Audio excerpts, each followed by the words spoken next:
Bienvenue à tous nos auditeurs sur Tesla Mag, le podcast qui vous plonge au cœur de l'actualité des véhicules électriques et des technologies innovantes.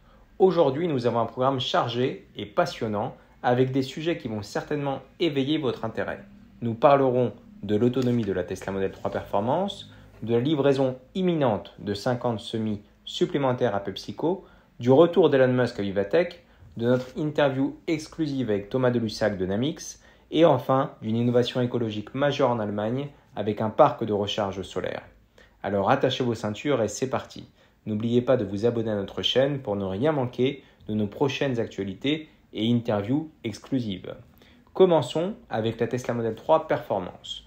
Nous connaissons désormais l'autonomie de ce modèle phare de Tesla. Avec une autonomie de 507 km selon le cycle WLTP, cette voiture incarne la parfaite combinaison de puissance et d'efficacité. Pour les amateurs de vitesse, sachez que la Model 3 Performance accélère de 0 à 100 km/h en seulement 3,3 secondes, une véritable prouesse technologique qui montre à quel point Tesla continue de repousser les limites de l'innovation automobile. Si vous êtes intéressé par ce genre d'innovation, pensez à vous abonner pour recevoir toutes nos mises à jour directement. Tesla livrera bientôt 50 semis supplémentaires à PepsiCo. Passons maintenant à une nouvelle excitante pour l'industrie du transport.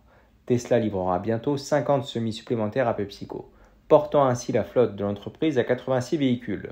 Ces camions électriques sont conçus pour réduire les émissions de CO2 et les coûts opérationnels. Avec une autonomie de 800 km par charge, le Tesla Semi représente une avancée significative vers des transports plus durables.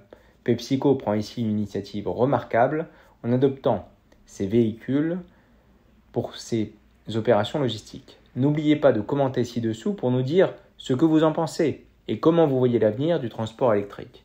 Nous sommes à H-8 avant le retour très attendu d'Elon Musk à Vivatech. Et cette fois-ci, il interviendra en distanciel.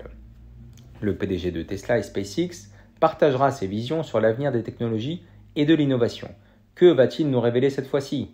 De nouvelles idées pour les véhicules électriques, des avancées dans l'exploration spatiale ou encore des réflexions sur l'intelligence artificielle.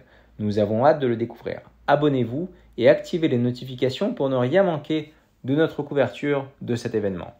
Nous avons également une interview exclusive avec Thomas Delussac, cofondateur et responsable du design chez Namix, que nous avons réalisé à Vivatech. Namix est une entreprise innovante qui développe des véhicules hybrides à hydrogène.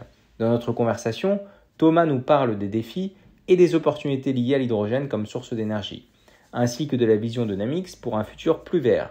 Ne manquez pas cette interview fascinante, riche en insights sur le design et l'innovation durable. Si vous avez des questions pour Thomas, laissez-les en commentaire et nous les transmettrons. Parc de recharge solaire à la gare de Merklingen en Allemagne. Terminons notre podcast avec une note d'innovation écologique. À la gare de Merklingen en Allemagne, un parc de recharge solaire de 259 places pour véhicules électriques a été inauguré. Ce projet ambitieux, alimenté par des carports solaires, offre une capacité de stationnement et de recharge simultanée inégalée à l'échelle mondiale. La petite commune de Baden-Württemberg dépasse ainsi l'installation de Shenzhen avec une charge de 11 kW en courant alternatif, idéal pour les navettes quotidiennes.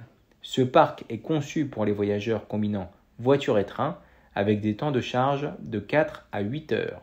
De plus, une installation photovoltaïque couvre l'ensemble du parking, produisant jusqu'à 900 000 kWh d'énergie renouvelable par an. C'est une véritable infrastructure pour l'avenir de l'immobilité soutenue par l'État de Baden-Württemberg avec un investissement total de plus de 4 millions d'euros. Si vous connaissez des projets similaires ou si vous avez des idées pour de nouveaux projets, contactez-nous via nos services Charge Directe et Solar Direct et nous ferons un plaisir de répondre à vos demandes et à vos attentes sur ces projets que nous espérons ambitieux en matière de mise en place d'installations de panneaux solaires ou de bornes de recharge. Le parc de recharge de Merklingen est plus qu'un simple parking. C'est une vision concrétisée de la mobilité durable, en combinant recharge électrique et production d'énergie solaire. Cette initiative est un modèle pour les infrastructures de recharge du futur. Nous aimerions connaître votre avis sur cette initiative allemande. Est-ce le futur de la recharge des véhicules électriques ? Partagez vos réflexions avec nous en commentaire et restez branchés sur Tesla Mag pour plus de nouvelles et d'analyses. Merci de nous avoir écoutés et à très bientôt pour un nouveau podcast. Merci de nous avoir rejoints sur Tesla Mag. Pour plus de contenu exclusif et d'actualité, n'oubliez pas de visiter notre site web et de nous suivre sur les réseaux sociaux. Pensez aussi à consulter nos services Charge Direct et Solar Direct pour nous préciser les projets que nous pourrions gérer ensemble. À la prochaine!